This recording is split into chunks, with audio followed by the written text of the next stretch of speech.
जय श्री कृष्णा। आज हम ऐसी कथा का श्रवण करेंगे कि समय का सदुपयोग। गुरु जी बताते हैं समय का सदुपयोग करना चाहिए। जो सुख दुख के स्तर से ऊपर उठ गए हैं उनकी बात तो अलग है, अन्यथा हमें से ऐसा कोई नहीं जो दुख चाहता हो, किंतु हमारे न चाहने पर भी दुख तो हमारा पिंड नहीं छोड़ता है। दुख के लिए हम कोई प्रयत्न नहीं करते, फिर भी दुख के निमित्त उपस्थित होते ही हैं और अज्ञानवश अपने आप को उनसे जोड़कर हम दुखी भी होते हैं।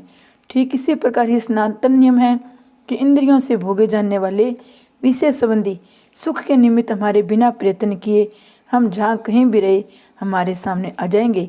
कर्म जगत के नियमों से नियंत्रित होकर वे भी बिना प्रयास हमें प्राप्त हो जाएंगे। इनके लिए चेष्टा करने की आवश्यकता नहीं है।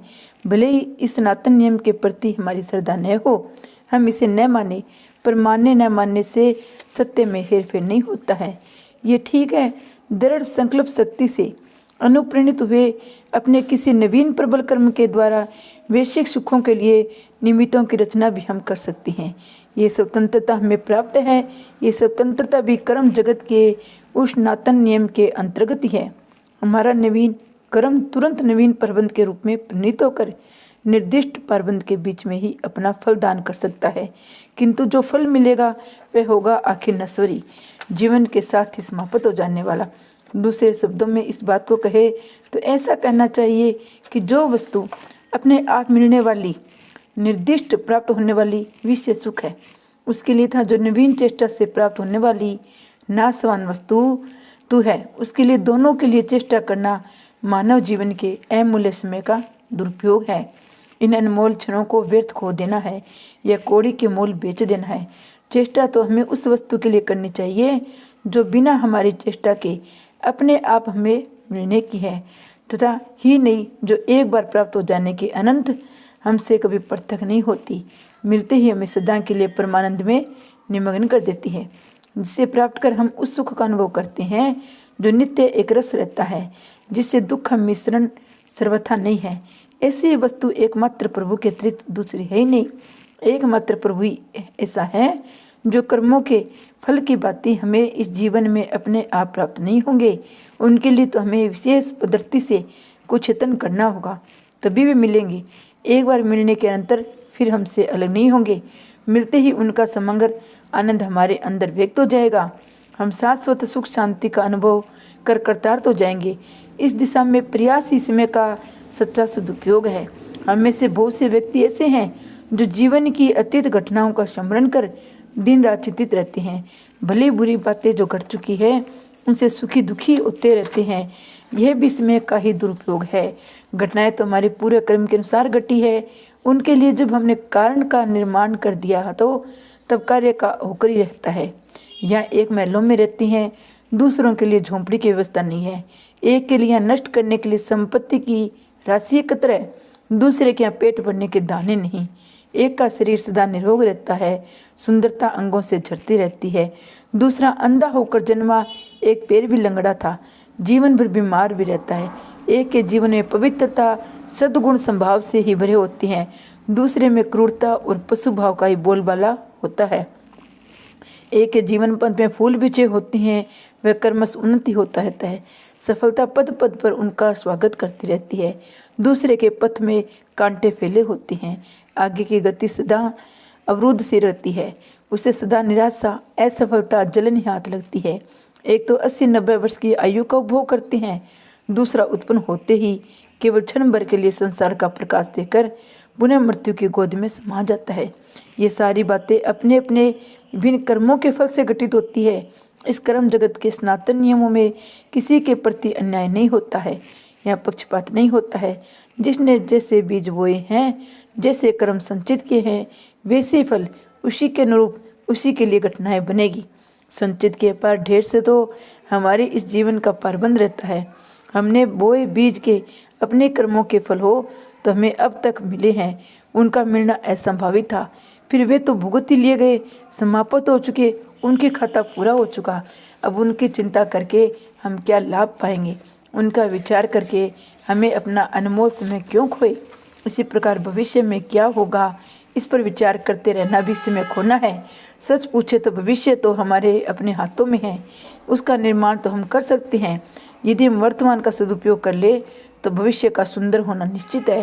पारबंध के वेग से जीवन के अंतिम क्षण तक अनुकूल प्रतिकूल निमित्त आकर भले प्राप्त हो जाए।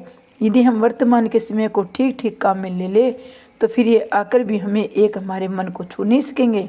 कदाचित हमारे मन को छू भी ले उसे उद्दीपन नहीं कर सकते। मन में प्रतिक्षण की बढ़ती हुई शांति के साम्राज्य को ये नष्ट नहीं कर सकेंगे। इसके बाद इस जीवन के अनंतर ही नव जीवन आरंभ होगा।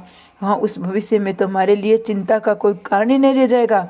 ये नियम है, गोदाम में से भरे हुए मालों में से वह माल पहले बिकता है जो अंत में भरा जाता है। गोदाम में पहले प्याज ही प्याज की बोरियां भरी हो, पर अंत में उसे लगातार सब ओर से केवल केसर की बारियां ही भरी जाने लगे तो निकालते समय केसर की बोरियां ही पहले निकलेगी। केसर के स्वाद से वातावरण शोरबेमय उठेगा। इसी प्रकार अब मैं इस क्षण में पहले हमारे कर्म की गोदाम में चाहे अत्यंत पूर्व कर्मों के संस्कार क्यों न भरे हो, पर हम सब वर्तमान के प्रत्येक क्षण को अब से आरंभ करके जीवन के अंत तक प्रभु के खोज के सावधान में व्यतीत करेंगे तो प्रभु से ओतप्रोत संस्कार संचित होते रहते हैं। नव जीवन का पारबंध इन्हीं संस्कारों को लेकर निमित्त होगा।